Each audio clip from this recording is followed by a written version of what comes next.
Hello dear learners, I wish you all are doing well. आप सब अच्छे होंगे, अच्छे से पढ़ भी रहेंगे और आगे बढ़ भी रहेंगे।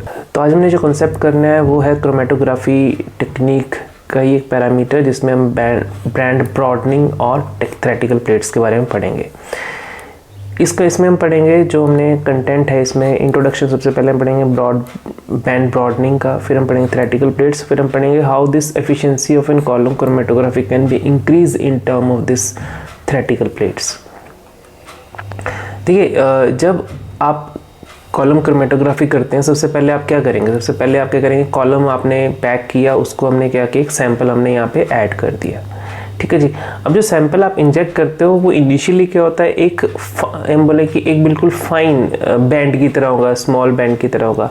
अब यहाँ पे दो पॉसिबिलिटी हैं कि जो हमारे पास सैंपल है जब सेपरेट होना शुरू होता है, या तो उसके जो बैंड्स आपको विजिबल होंगे। बैंड्स मतलब जैसे हम बोले थ्रेटिक, ये हमारे पास एक है कॉलम है, ठीक है। कॉलम में आपने क्या किया, सबसे पहले हमने इंजेक्ट किया सैंपल, तो ये बिल्कुल शार्प बैंड की तरह है। लेकिन जैसे जैसे इसके जो कंपोनेंट है सेपरेट होते रहेंगे, वो दो कैटेगरी में जा सकते हैं। एक तो कि जो उसके जो कंपोनेंट है ना, सिंगल कंपोनेंट की बात करें, मान लो ये 1 2 या 3, तो ये डिफरेंट कंपोनेंट्स हैं। ये कि एक बैंड्स सेपरेट तो हो रहे हैं, लेकिन ये क्या ना बैंड ब्रॉडनिंग है इनमें, ठीक है। जो ये सिंगल एक बोलूँ कि एक शार्प बैंड है, ठीक है, एक जो है ये बैंड की ब्रॉडनिंग हो गई है, ठीक है। ये ज़्यादा फैल रहा है, हम बोले कि ना it is going to be broader, okay. तो ये कंडीशन होगी। दूसरी कंडीशन ये है कि जब आपने सैंपल लोड किया, वो शार्प बैंड, तो जब सेपरेट हुआ तो सेपरेशन हो रही है वो भी एक शार्प बैंड की फॉर्म में हो रही है। अब देखिए, ये था 1, ये 2, ये 3। अब जब ये एल्यूजन होगी इसकी, जब इसकी एल्यूजन होगी, तो जो ये चीज़ है, पॉसिबिलिटी है जब एल्यूजन होगी, डिटेक्शन हो, कुछ इस तरह से ओवरलैप आए, है ना। मे बी ओवरलैप आए, मे बी ना आए, लेकिन इसका जो हम बोलें कि एल्यूजन है और सेपरेशन है, that is not efficient comparison to that जहाँ की एक शार्प बैंड आ रहे हैं हमें, है ना। तो वहाँ पे देखें ना, यहाँ पे 1 2 3, तो ये जो तीनों कंपोनेंट हैं, ये क्या है, ये डिफरेंट सेपरेट भी हो रहे हैं, ठीक है ना, मतलब एल्यूट भी हो रहे हैं, और ये अलग अलग फॉर्म में, मतलब अलग अलग कंपोनेंट में आ रहे हैं। ऐसा नहीं कि ओवरलैप हो गया। क्यों? क्योंकि इनके जो बैंड है वो शार्प है।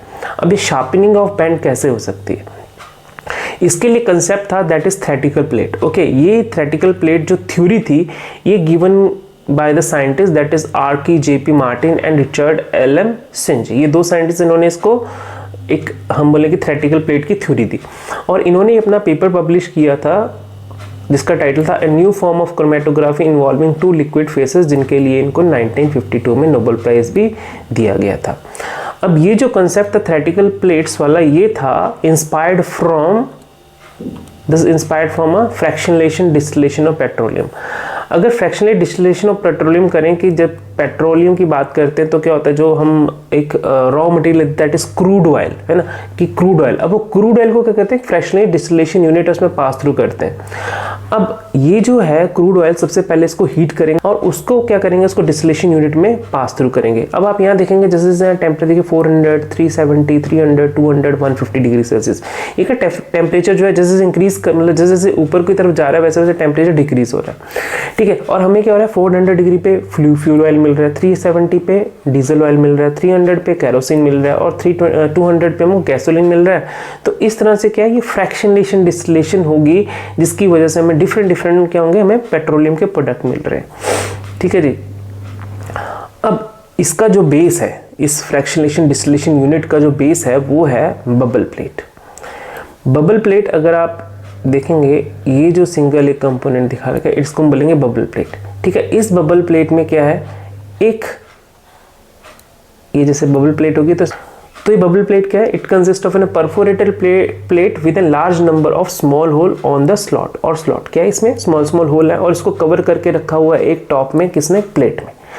अब ये प्लेट है, इसका फंक्शन बड़ा इंपॉर्टेंट है यहाँ पे। क्या की function of this bubble plate is to create intimate contact between the vapour and the liquid face.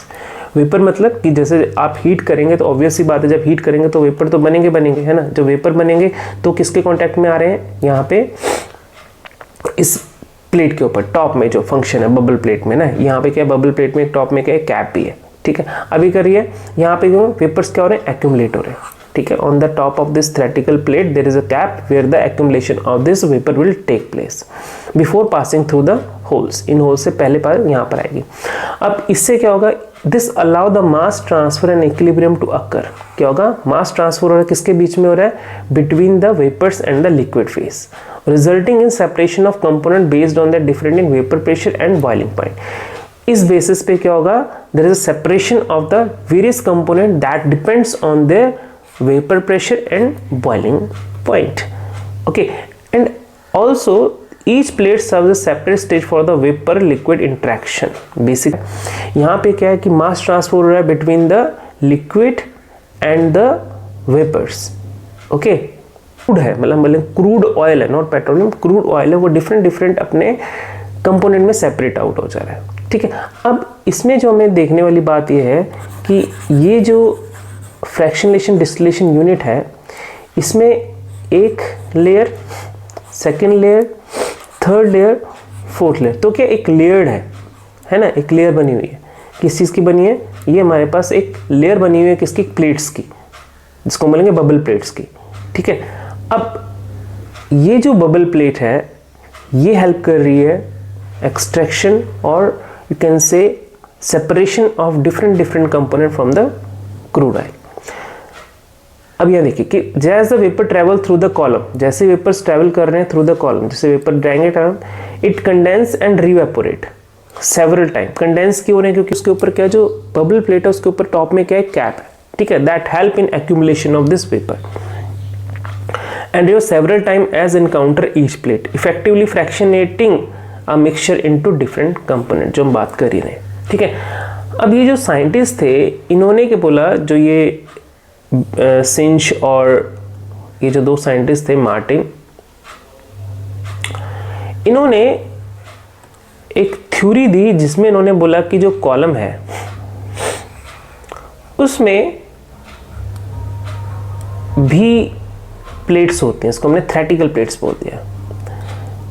ठीक है जी, अब ये थ्रेटिकल प्लेट्स हेल्प करती हैं separation of the analyte depending on their efficiency.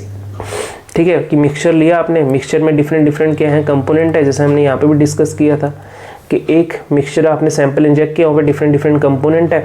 अब ये जो होंगे separate according to their affinity to the column, okay, और देयर बाइंडिंग एबिलिटी और any ability which will discuss in later also in coming lectures. Okay, तो ये क्या होंगे, सेपरेट होंगे। तो इन्होंने बोला कि जितनी ज़्यादा नंबर ऑफ प्लेट्स होंगी, जितनी ज़्यादा नंबर ऑफ प्लेट्स होंगी उतनी एफिशिएंटली क्या होगा, सेपरेशन होगी। ठीक है, number of plate will be high, number of plates मतलब थ्रेटिकल प्लेट्स अगर ज़्यादा होंगी तो सेपरेशन भी अच्छी होगी।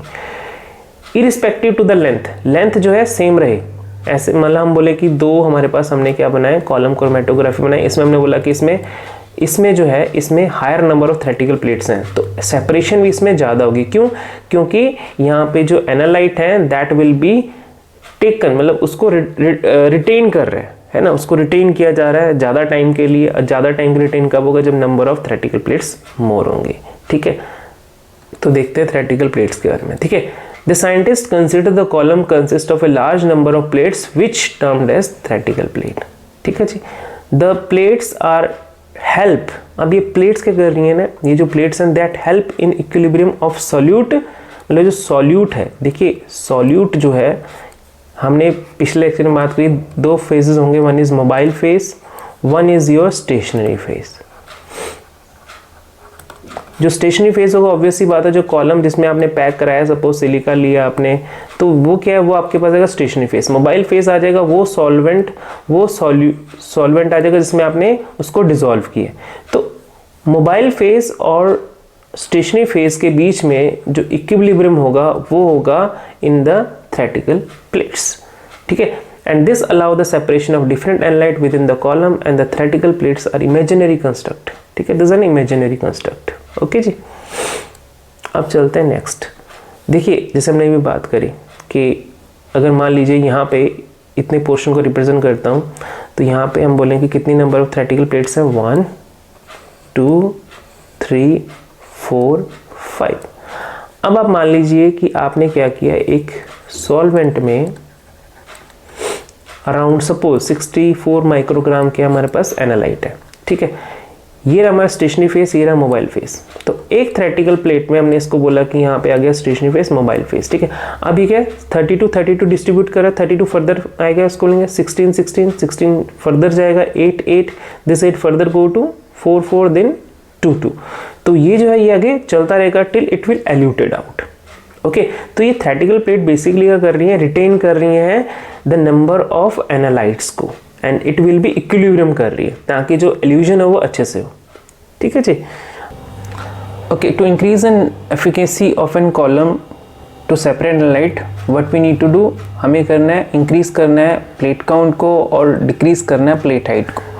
प्लेट काउंट तो आपको पता ही लग गया, प्लेट हाइट कैसे होगी कि जैसे मान लीजिए मैंने इसको जूम किया यहाँ से और हमको यहाँ पे प्लेट हाइट जो है तो इसको मैं लूँगा plate 1, plate 2, plate 3, plate 4, plate 5 और ये जो होंगी this representing an plate height, मतलब कि this one and up to this one that representing an plate height, ठीक है। अब ये नंबर ऑफ प्लेट कैसे कैलकुलेट करेंगे, उसके लिए फॉर्मूला कि n is equal to L upon H, L is equal to length of column जिसकी इतनी लेंथ होगी और h is equal to height of an plate. Okay, और इंक्रीज करनी एफिशिएंसी वो कैसे करेंगे कि आप क्या करिए इंक्रीज कर दी प्लेट काउंट और डिक्रीज कर दीजिए प्लेट हाइट, यानी इसको और डिक्रीज करेंगे तो एफिशिएंसी बढ़ जाएगी, but the thing the length of the column to be fixed. अब यहाँ पे अज्यूम करते हैं कि जो हमारे पास एक कॉलम के थ्रू एनालाइट हम कर रहे हैं, मान लीजिए यहाँ पे क्या है डिटेक्टर है, सपोज यहाँ पे क्या है डिटेक्टर है। आप प्लीज प्रीवियस लेक्चर हैं दो वो जरूर देखिएगा तो आपको ज़्यादा क्लियर होगा। डिटेक्टर है, डिटेक्ट कर रहा है कि सेपरेशन ऑफ एनालाइट। मान लीजिए कि यहाँ पे हमने जैसे हमने बात करी कि यहाँ डिफरेंट मॉलिक्यूल्स है वो सेपरेट हो रहे हैं, तो मान लीजिए यहाँ पे क्या हुआ एक मॉलिक्यूल जो है वो सेपरेट हो रहा है, ठीक है, जिसको हम कलेक्ट कर रहे हैं एक बीकर में, ठीक है। ये मॉलिक्यूल सेपरेट हो रहा है ना, और ये जो है एल्यूट आउट हो रहा है in the beaker, okay, collect कर रहे हैं इन द बीकर। अब यहाँ पे जो डिटेक्टर है इसको डिटेक्ट कर रहा है, क्या कर रहा है डिटेक्टर डिटेक्ट कर रहा है। अब डिटेक्टर जो डिटेक्शन होती है वो क्रोमेटोग्राम के किस में फॉर्म में देगा कि हमारे पास कुछ इस तरह का पीक आएगा, ठीक है जी। यहाँ हम बोल रहे हैं कि टाइम,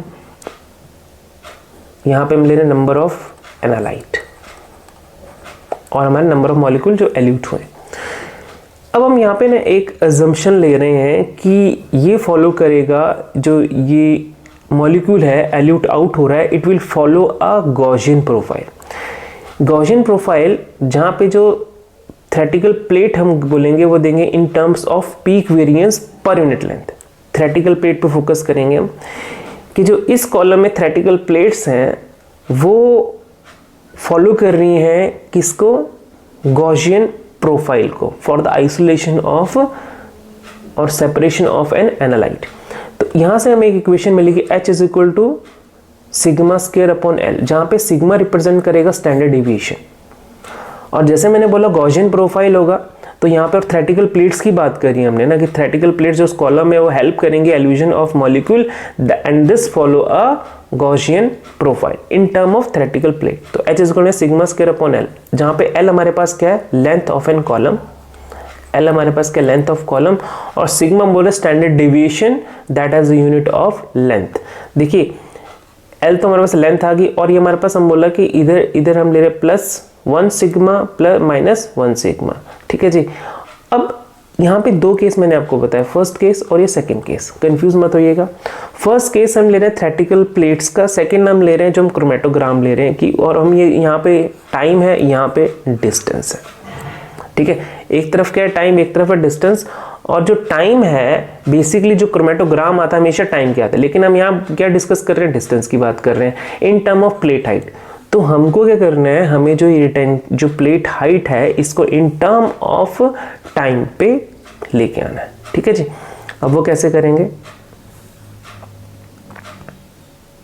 तो अभी तक हमने क्या दो इक्वेशनें पढ़ी, one is equal to number of plate height that is equal to कितनी लेंथ है उसकी and height of an plate, ठीक है। तो आपको नंबर ऑफ प्लेट्स पता लग जाएंगे अगर आपको ये फॉर्मूला पता है। सेकंड हमने पढ़ा कि जो प्लेट हाइट है that is sigma square upon L, जहाँ पे सिग्मा स्क्वायर रिप्रेजेंट कर रही है स्टैंडर्ड डिवीएशन को, और ये हमने अजम्पशन में लिया था कि जो पीक है वो फॉलो करेगी गॉसियन प्रोफाइल यानी normal distribution, where peak follow करेगी नॉर्मल डिस्ट्रीब्यूशन जहाँ पे कि from the standard deviation there should be equally distribution, उसको हम नॉर्मल डिस्ट्रीब्यूशन बोल देते हैं। और यहाँ पे हमने डिस्टेंस लिया था, मतलब एक एक्सिस पे डिस्टेंस लिया था। बट एक्चुअली में जो क्रोमेटोग्राफ आता है उसमें क्या होता है, डिस्टेंस की जगह हमें टाइम मिलेगा, ओके। और यहाँ पे हम बोलें कि ये हमारे पास नॉर्मल डिस्ट्रीब्यूशन फॉलो कर रही है। तो यहाँ पे what we need to focus on, we need to focus के representation of sigma into, we need to represent sigma into time, जिसको हम डिपेंड कर रहे हैं टाउ से। और जो टाउ होगा that tau is equal to convert this sigma into time, that is represent tau by say this tau is equal to sigma upon average linear velocity, ठीक है।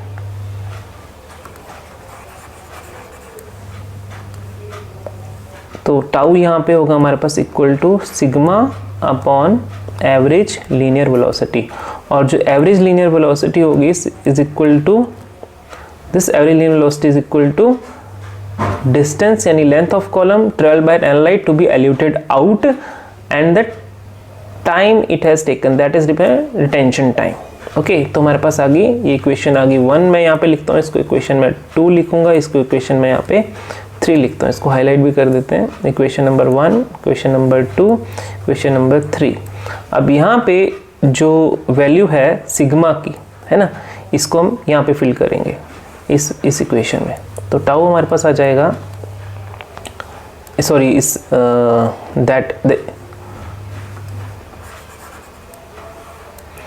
अब जो वैल्यू है न्यू की, इसको हम फिल करेंगे यहाँ पे, ओके, इस इक्वेशन में।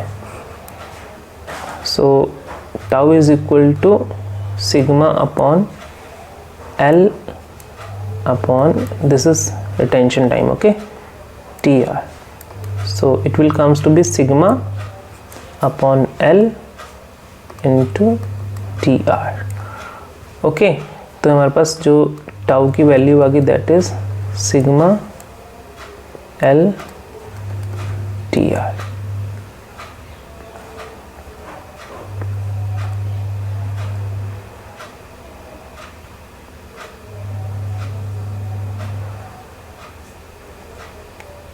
इसको मैं इक्वेशन लेंगे 4, इसको भी हम हाईलाइट कर देते हैं, ठीक है जी।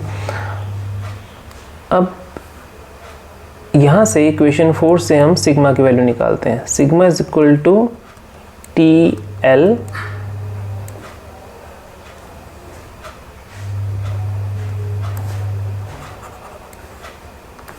sigma is equal to t, that is tau, okay, that is tau, this is tau, okay, into L upon TR। इसको मैं क्वेश्चन नंबर 5 करता हूँ। अभी जो सिग्मा की वैल्यू आई है, दिस सिग्मा वैल्यू, ये सिग्मा की वैल्यू है, इसको हम क्या करेंगे, पुट करेंगे क्वेश्चन नंबर 2 में। मतलब दिस सिग्मा वैल्यू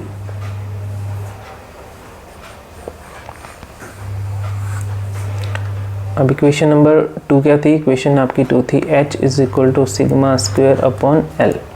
अब यहाँ पे पुट करते हैं इसको सिग्मा की वैल्यू, यानी हमारे पास आ जाएगा tau square L square T R square upon L. इसको फर्दर सिंप्लीफाई करेंगे, tau square L square T R square into 1 upon L, so it equal to be L से ये कट जाएगा, tau square L upon T R square. तो हमारा जो final equation बनेगी that is equal to H equal to tau square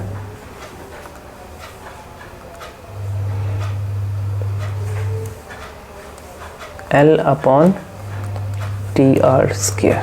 ठीक है जी, ये हमारे पास बन गई फाइनल वैल्यू।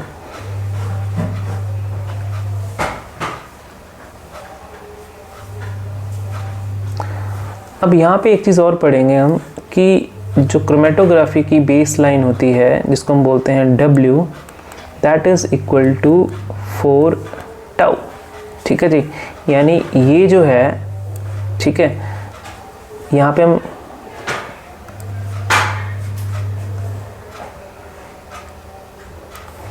तो यहाँ पे से टाउ की वैल्यू हमारे पास आ गई W/4। ठीक है, अब ये जो है टाउ की वैल्यू, इसको हम यहाँ फिल करेंगे यहाँ पे। ठीक है जी, तो नेक्स्ट पेज में ले लेते हैं इसको। हमारी h की वैल्यू आई थी यहाँ पे, h is equal to tau square L, tau square L upon T R square. और हमने लास्ट स्लाइड में ये भी देखा था कि जो tau is equal to W/4, यहाँ पे लिख लेते हैं, sorry W is equal to, हाँ, tau is equal to W/4। अब इस टाउ की वैल्यू यहाँ पुट करेंगे, that is W/4 whole square into L upon T R square. अब इसको फर्दर सिंप्लीफाई करो, W स्क्वायर 16 इंटू L लिख रहा हूँ यहाँ पे मैं, और ये आ गया टी आर स्क्वायर। इसको यहाँ से रेज करते हैं। Now it will become W square 16 into L into 1 upon T R square. So it will comes to be W square L 16 TR square। तो हमारे पास ये वैल्यू जो है ये आई है हमारे पास H की, है ना। तो इसको हम लिख लेते हैं, H is equal to W square L upon 16 TR square. अब हमने ऊपर number of theoretical plate calculation के लिए फॉर्मूला लिखा था, that is your n is equal to L upon H। अभी H की वैल्यू आप पुट कर देंगे, मतलब अभी हम इक्वेशन लें, लास्ट हमने इक्वेशन ली थी 5, so will take this as equation number 6। Now this value that comes to be H, है ना, जो H की वैल्यू हम क्या करेंगे, यहाँ पुट करेंगे। So n is equal to L upon W square into L upon 16 TR square. ठीक है, तो ये हमारे पास आ जाएगी, that is L upon W square into L into 16 into TR square upon 1 ले सकते हैं हम। तो ये L से L कट गया और ये हमारे पास सिंप्लीफाई फॉर्म में आ गया, that is 16 TR square upon W square. इसको और हम सिंप्लीफाई फॉर्म में कैसे लिखते हैं, 16 इंटू TR अपॉन W और इसका होल स्क्वायर स्क्वायर कर देते हैं, तो ये सिंप्लीफाई फॉर्म में आ जाएगा। ओके, तो number of theoretical plates we can calculate by this formula. Okay, so I write again, n is equal to 16 TR upon W is equal to स्क्वायर square देते हैं। ठीक है, तो अगर आपको किसी का रिटेंशन टाइम पता है, पी की आपको विड्थ पता है, बेस विड्थ लाइन पता है, और आप उसको कितनी नंबर ऑफ थ्रेटिकल प्लेट से कैलकुलेट कर सकते हैं by using this formula. So thank you so much, I hope कि आपको समझ आया होगा ये। आई wish you all the best, thank you so much, God bless you all. If you have any question you can write in on comment section. Thank you.